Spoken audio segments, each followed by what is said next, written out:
Hello, everyone. All right, today we have chapter 22. Anne is invited out to tea.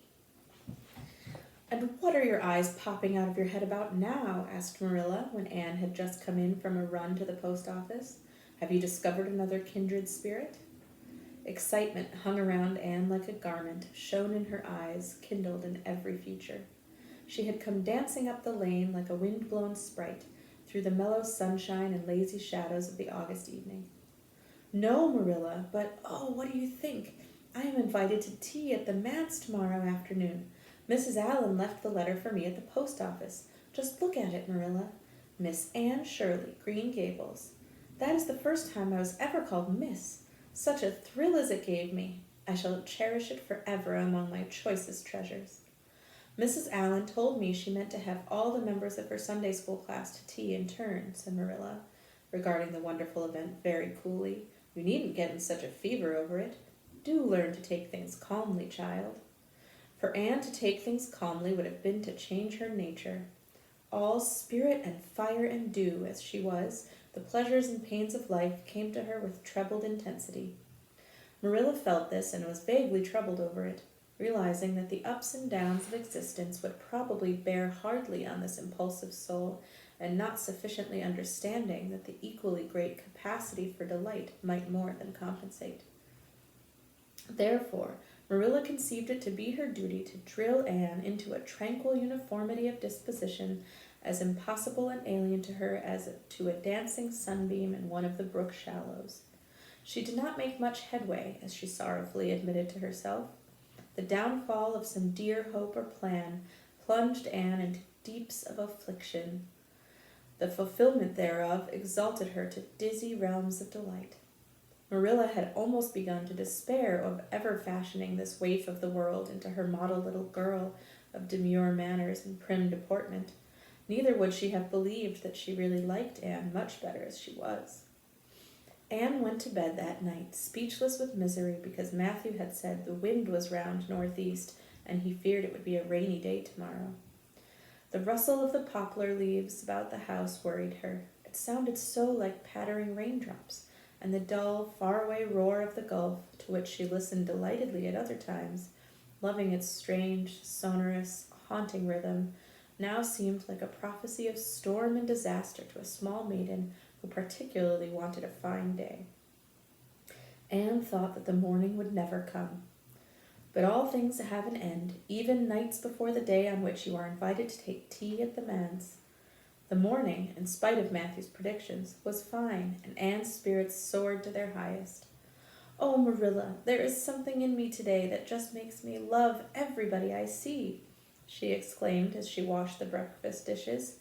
You don't know how good I feel. Wouldn't it be nice if it could last?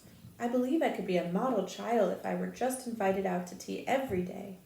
But oh, Marilla, it's a solemn occasion too. I feel so anxious.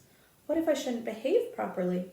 You know I never had tea at a manse before, and I'm not sure that I know all the rules of etiquette, although I've been studying the rules given in the etiquette department of the Family Herald ever since I came here. I'm so afraid I'll do something silly or forget to do something I should do. Would it be good manners to take a second helping of anything if you wanted to very much? The trouble with you, Anne, is that you're thinking too much about yourself. You should just think of Mrs. Allan and what would be nicest and most agreeable for her, said Marilla, hitting for once in her life on a very sound and pithy piece of advice.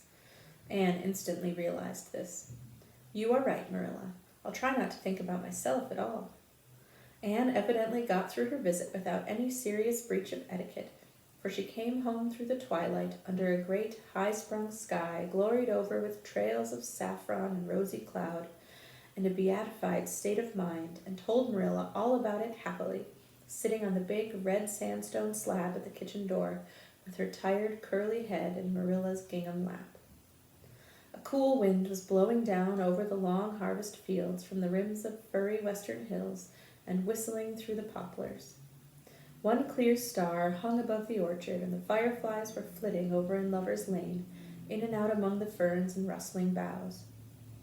Anne watched them as she talked, and somehow felt that wind and stars and fireflies were all tangled up together into something unutterably sweet and enchanting. Oh, Marilla, I've had a most fascinating time. I feel that I should have not lived in vain, and I shall always feel like that, even if I should never be invited to tea at a manse again.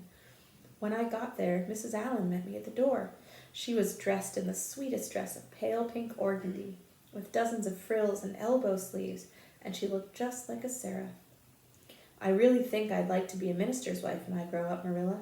A minister mightn't mind my red hair because he wouldn't be thinking of such worldly things. But then, of course, one would have to be naturally good, and I'll never be that, so I suppose there's no use in thinking about it. Some people are naturally good, you know, and others are not. I'm one of the others. Mrs. Lynde says I'm full of original sin.